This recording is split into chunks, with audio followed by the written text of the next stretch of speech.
ओम शांति। एक नौमी और एकानौमी की अवतार दादी ईसु जी, ईश्वरीय खजानों की खजांची दादी ईसु जी। दादी जी के अंग संग के अनुभव में रतन मोहिनी दादी जी कहती हैं, हम दादी को शुरू से देखती आई। जब से यज्ञ शुरू हुआ है तब से हम भी हैं और दादी भी है। शुरू से ही बाबा के साथ रहने का, बाबा के साथ यज्ञ सेवा करने का पार्ट दादी का रहा है। सन 1936 में सिंध हैदराबाद में जब ओम मंडली की शुरुआत हुई तो लग्नशील आज्ञाकारी कुमारी के रूप में उनका पदार्पण हुआ। आते ही उनके हृदय में ईश्वर तथा ईश्वरीय परिवार के प्रति भरपूर प्यार था। उनका मन वचन कर्म हमेशा विशेषताओं से संपन्न रहा। जीवन के हर कर्म में, चाहे स्थूल हो या सूक्ष्म, उनको सदा कुशल ही देखा। बाबा द्वारा बनाए गए नियमों के पालन में हमारे सामने सैंपल बनकर रही। वे सरलता और स्नेह की मूर्ति थी। जब हम आबू आए तो स्थान, वातावरण, परिस्थितियां बदलने के कारण भिन्न भिन्न बातें परीक्षा के रूप में सामने आईं। पर दादी ईसु को हर परिस्थिति में अचल अडोल देखा। कभी भी उनको व्यर्थ संकल्प व बोल में नहीं देखा। ऐसे ही राजयोगिनी ब्रह्मा कुमारी मोहिनी दीदी जी कहती हैं, सारे विश्व में ऐसा कोई विश्वास पात्र नहीं देखा। ईश्वरीय परिवार में एक एक आत्मा विशेष है, परंतु कुछ आत्माएं बहुत विशेष होती हैं। ईसु दादी उनमें से एक थी। भगवान के भंडारे में जो भी धन आया उसको वर्षों तक संभाल कर एक ट्रस्टी की तरह रखा। कभी भी धन में उनकी वृत्ति नहीं गई और कभी भी उन्होंने भेदभाव नहीं दिखाया कि जो बहुत ज्यादा देते हैं उनसे बहुत प्यार से बात करें और जो कम देते हैं तो उनको कम सम्मान दे। जो जितना भी गुप्त सहयोग बाबा को देते थे उतनी ही गुप्त रह करके भंडारे को भरपूर रखती थी। अंत तक भावना से बाबा का यज्ञ संभालती रही।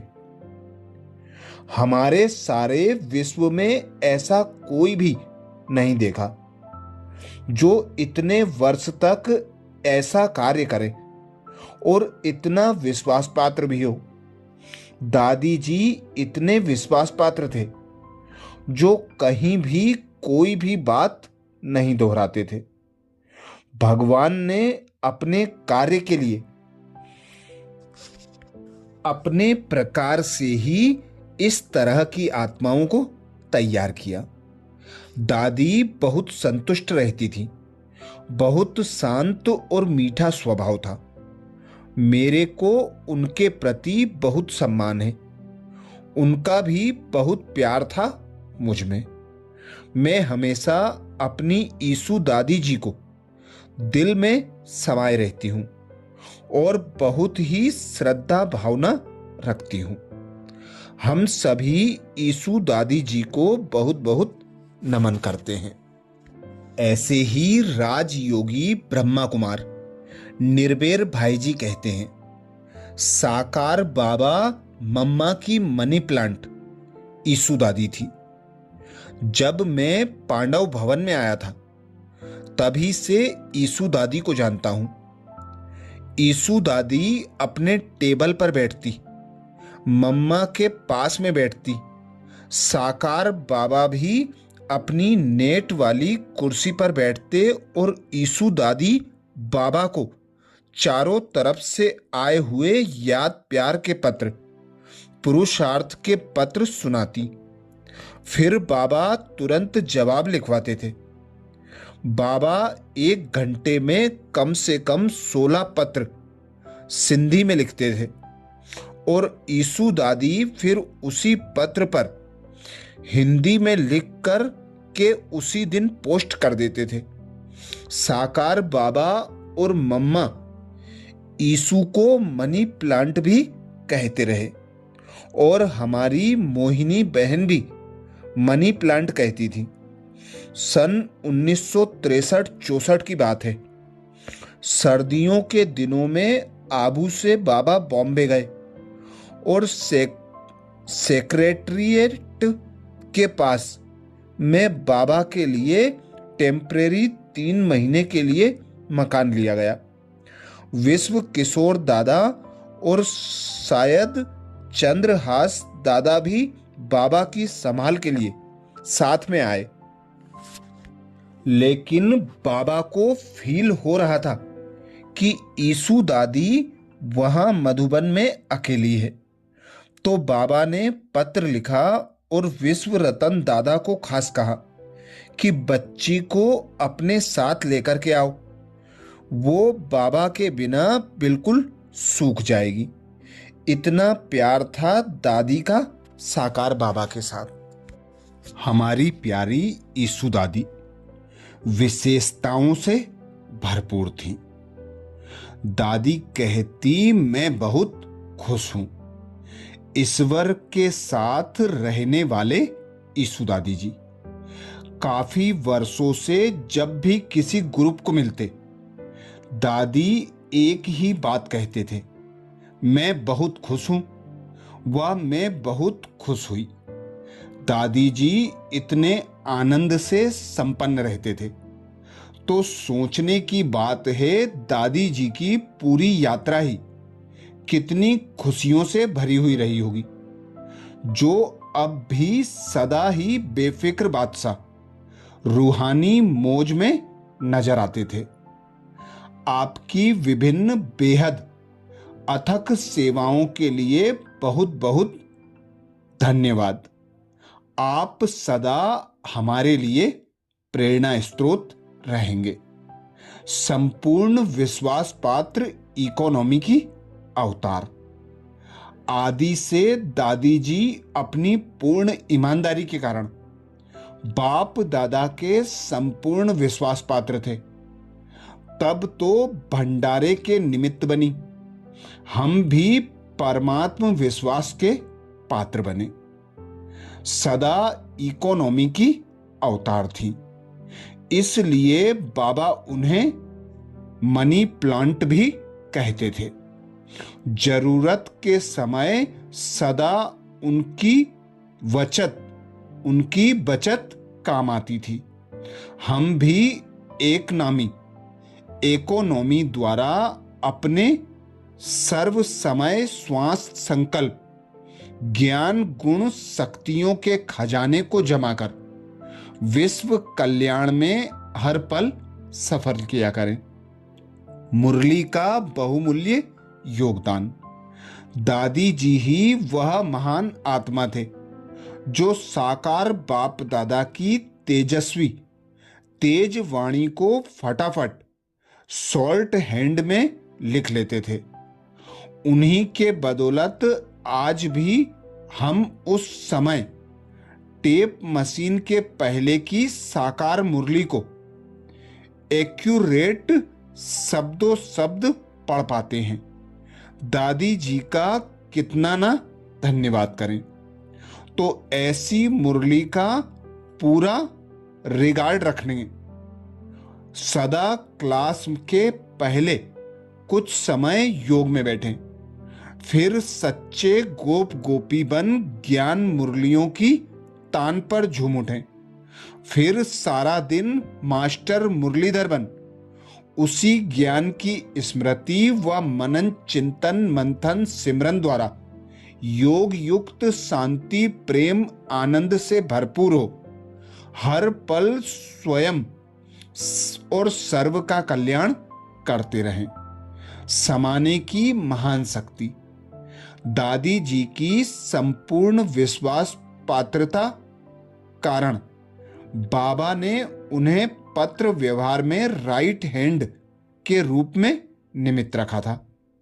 तो दादी जी को खुशखबरी, अच्छी बातों के साथ साथ कुछ सेंटरों से कमजोरी समस्याओं की बातें भी ज्ञात होती होंगी।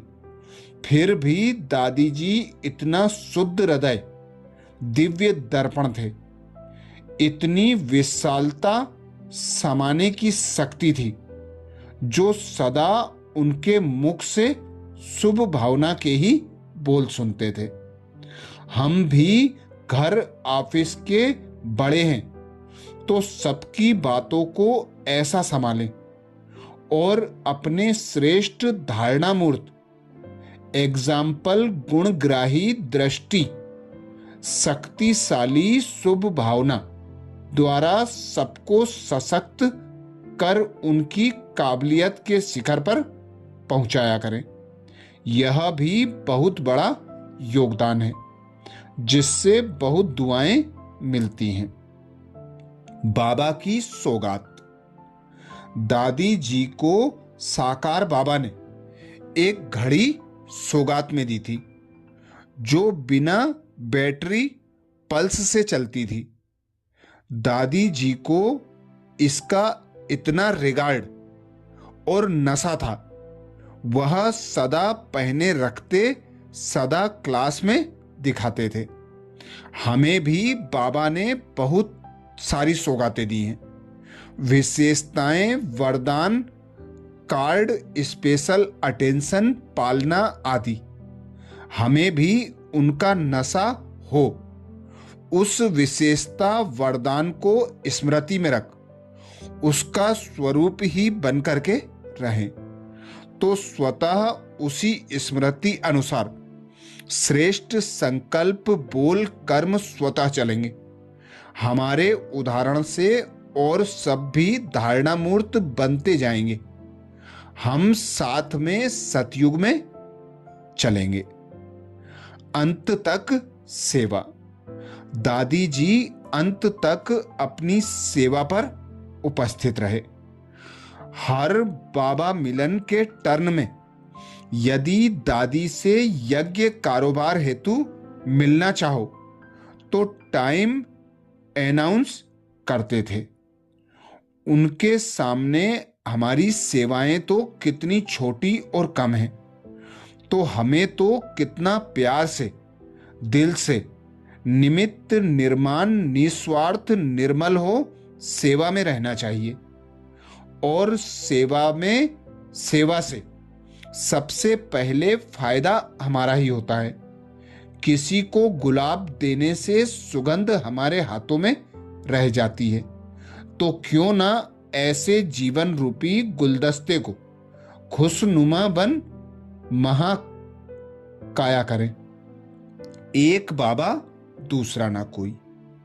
दादी जी की एक मुख्य विशेषता थी, जिस कारण उन्हें ट्रस्ट दादी जी में एक और मुख्य विशेषता थी, जिस कारण उन्हें ट्रेजरी और पत्र व्यवहार में निमित्त रखा था।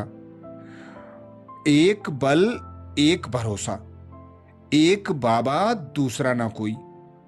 संपूर्ण वफादारी, क्योंकि भल उनकी संगठन में सबके साथ बहुत अच्छी मैत्री थी, परंतु किसी एक के प्रति विशेष एक्स्ट्रा झुकाव नहीं था। हम भी एक बाबा को साथ रख सबको देते रहें, क्योंकि जब ऐसे एक व्रता हो, बाबा के साथ ही कंबाइंड सर्वगुण शक्तियों से संपन्न रहते, तो स्वतः हमारे हर कदम, स्मृति, वृत्ति, दृष्टि और कृति से औरों को भी वह दिव्य सतोगुण प्रवाहित होते रहते। तो अपने प्यारे संबंधों की सच्ची सेवा करने के लिए ही एक बाबा दूसरा ना कोई की धारणा अवश्य पक्की किया करें। निर्माणचित दादी जी की एक मुख्य विशेषता थी नम्रता, क्योंकि भल उन्हें यज्ञ की बहुत मुख्य उच्च सेवाओं, ट्रेजरी व पत्र व्यवहार के निमित्त रखा गया था, परंतु इस बात का उन्हें जरा भी उल्टा भान नहीं था। बिल्कुल निर्माण, नम्रचित्त, निरंकारी होकर रहते थे। वास्तव में हमारे ब्राह्मण जीवन में अहंकार तो आ ही नहीं सकता, क्योंकि हम जानते हैं पहले हम क्या थे और जो भी कुछ हैं सब बाबा के ज्ञान, गुण और शक्तियों की कमाल है, और अभी बहुत पुरुषार्थ बाकी है। तो ऐसे नम्रचित होंगे तो बहुत ही सहज, स्वतः स्वाभाविक सबको बाबा से जोड़ेंगे। जैसे हमारा अस्तित्व बिल्कुल ही समर्पित हो गया और हमसे बाबा ही बाबा दिखाई देंगे। यही तो प्रत्यक्षता है, वर्णन नहीं। दादी जी ने कभी अपनी सेवाओं का वर्णन नहीं किया। शायद इसी कारण उनकी सेवाओं को सभी कम जानते हैं, और इसी गुप्त निमित्त भाव के कारण उन्होंने जबरदस्त आध्यात्मिक कमाई अर्थात प्रारब्ध जमा की है। तो हम छोटी से छोटी सेवा भी करें, याद रखें मार्क्स ज्यादा स्थिति भाव भावना पर है।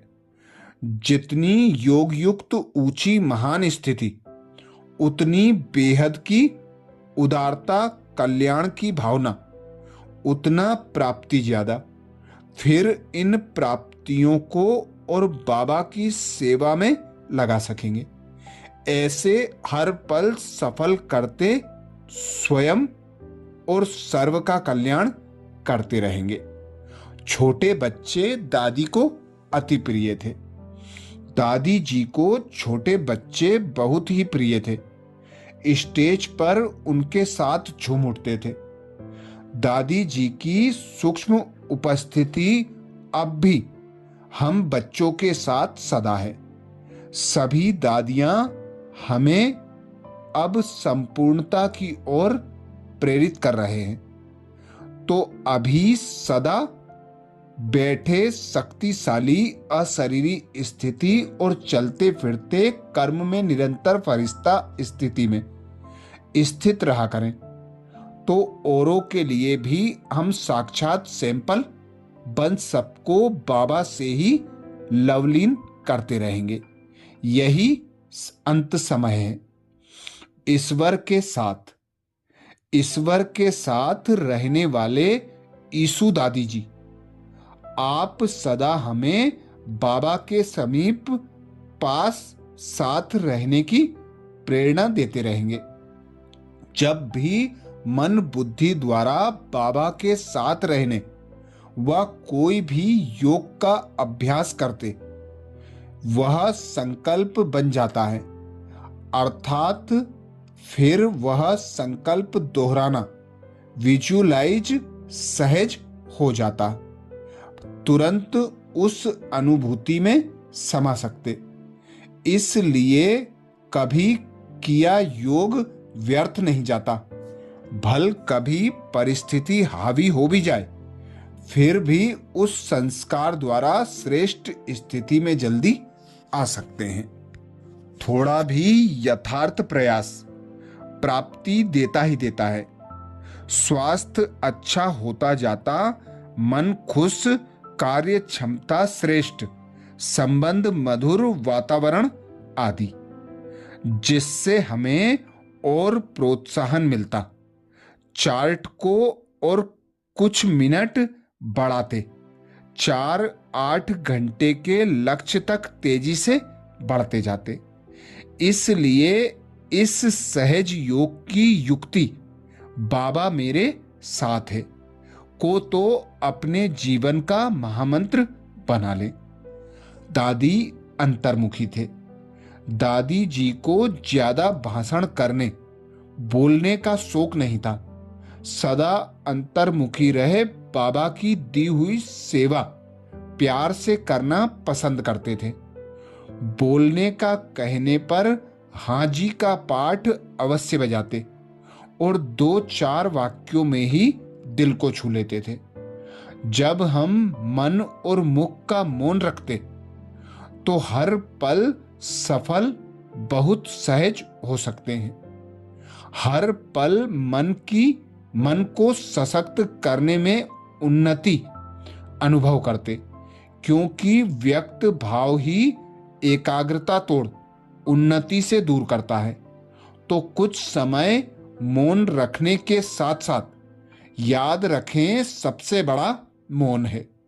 व्यर्थ जानकारी से परे जाना कुछ बहुत जरूरी हो तो 1-2 मिनट से ज्यादा नहीं, क्योंकि इसी होली हंस धारणा में मन को स्वच्छ रख शुभ भावना शुभ कामना से भरपूर कर सशक्त करने में उन्नति अनुभव करते, क्योंकि व्यक्त भाव ही एकाग्रता को तोड़ उन्नति से दूर करता है।